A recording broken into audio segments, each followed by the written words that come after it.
Subscribe करें श्री चिन्मयानंद बापू जी के YouTube channel को और हमारे वीडियोस को सबसे पहले देखने के लिए बेल आइकॉन को दबाना न भूलें। इधर मथुरा के बड़े ही धर्मपरायण राजा हैं वसुदेव जी, उन्हीं के यहाँ भगवान आने वाले हैं। मथुरा में ही एक राजा है जो बड़ा राजा माना जाता है, उग्रसेन।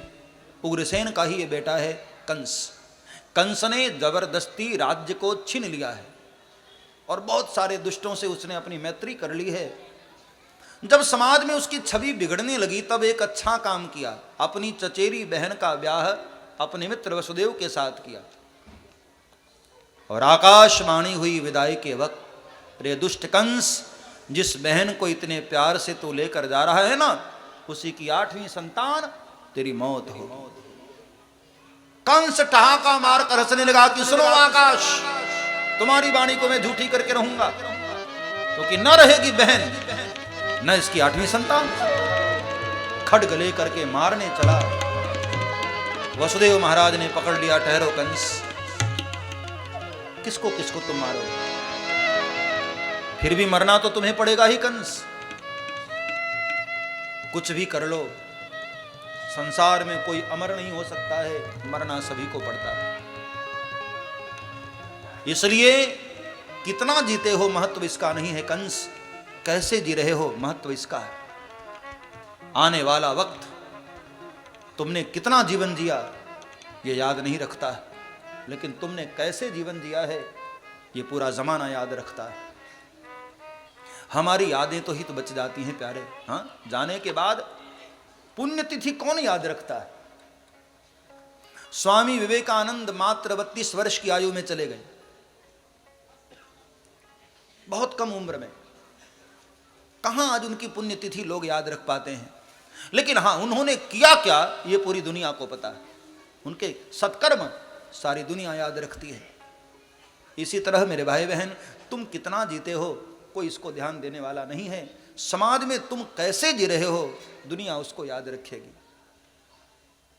किश्तियां बह जाती हैं, तूफान चले जाते हैं। किश्तियां बह जाती हैं, तूफान चले जाते हैं, सिर्फ यादें रह जाती हैं, इंसान चले जाते हैं। इसलिए जीवन कैसे जी रहे हो ध्यान उस पर देना चाहिए। कंस को कहा कि कंस, तुम्हें देवकी से क्या खतरा? इसके पुत्रों से खतरा है ना। मैं वचन देता हूं तुम्हें 8 पुत्र लाकर तुम्हारी गोद में दे दूंगा, देवकी को छोड़ दो। पति का फर्ज निभाया, धर्म निभाया, सुरक्षा की, और कंस ने लाकर कठोर कारागृह में डाल दिया। और बहुत संक्षेप में आपको बताऊं, समयानुसार कंस के हाथ में देवकी मैया की 6 संतानों को लाकर दे दिया। और कंस पहले तो दया किया, सोचा कि इन सब से मुझे क्या खतरा है। लेकिन नारद ने सोचा कि ये तो बड़ा पंडित बना जा रहा है, दयालु बनता जा रहा है, और ऐसे ही दया करता रहा तो भगवान आने में और लेट कर देंगे, शायद लगभग 9 भी बज सकता है। इसलिए सोचा कि थोड़ा जल्दी इसको खत्म किया जाए, भगवान जल्दी आए। तो नारद ने आकर के कंस की बुद्धि भ्रमित की। एक कमल का फूल लिया और कहा, कंस, मैंने तुम्हारे जैसा मूर्ख धरती पर नहीं देखा। कंस ने कहा, क्या बातें करते हो महाराज, मैं और मूर्ख? बोले, अच्छा एक बात बता, ये कमल के फूल में पहली नंबर की पंखुड़ी कौन सी है? तो उसने गिन करके बताया कि ये पहली है। अच्छा ठीक है, ये पहली हो गई ना, अब 8वें नंबर की कौन सी है? तो कंस ने गिनकर बताया कि 8वें नंबर की ये है। बोले, मान लो उल्टा मैंने गिनना शुरू किया तो, 8वें को मैंने पहला मान लिया तो?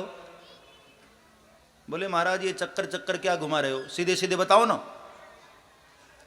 नारद ने कहा, यही बात तो तेरी बुद्धि में उतारना चाहता हूं कि जो पहला है वो 8वां भी हो सकता है, और 8वां है वो पहला भी हो सकता है।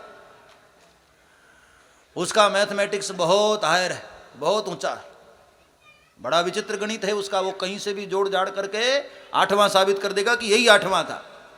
इसलिए मेरी बात मान, सबको मार डाल। कंस ने कहा, ओहो पगे लागो महाराज, आपने अच्छी बुद्धि बताई मुझे, और कंस ने 6 पुत्रों को मार डाला। 7वें की बारी आई, शेषनाग जी खड़े हो गए आकर के कि प्रभु अब की बार पहले मैं जाऊंगा। क्यों? बोले नहीं नहीं, पिछले बार मैं छोटा भाई था ना लक्ष्मण, अब की बार मुझे बड़ा भाई होना। छोटा भाई था तो बहुत आंखें दिखाते रहते थे ना मेरे ऊपर, अब की बार मुझे बड़ा बनना। बोले ठीक है, एवमस्तु।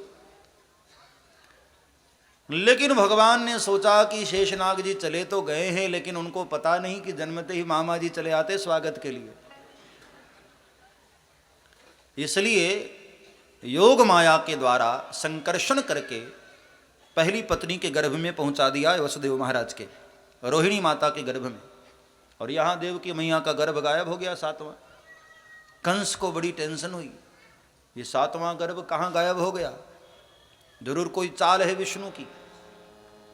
कंस के मित्रों ने कहा कि सरकार इतना डर है आपका, इतना खौफ है, डर के मारे गर्भ गिर गया होगा। कंस ने कहा कि ठीक है, ऐसा ही हो सकता है। और अब बारी आई 8वें की।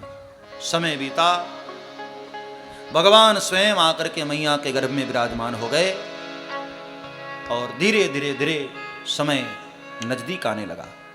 सब्सक्राइब करें श्री चिन्मयानंद बापू जी के YouTube चैनल को और हमारे वीडियोस को सबसे पहले देखने के लिए बेल आइकॉन को दबाना न भूलें।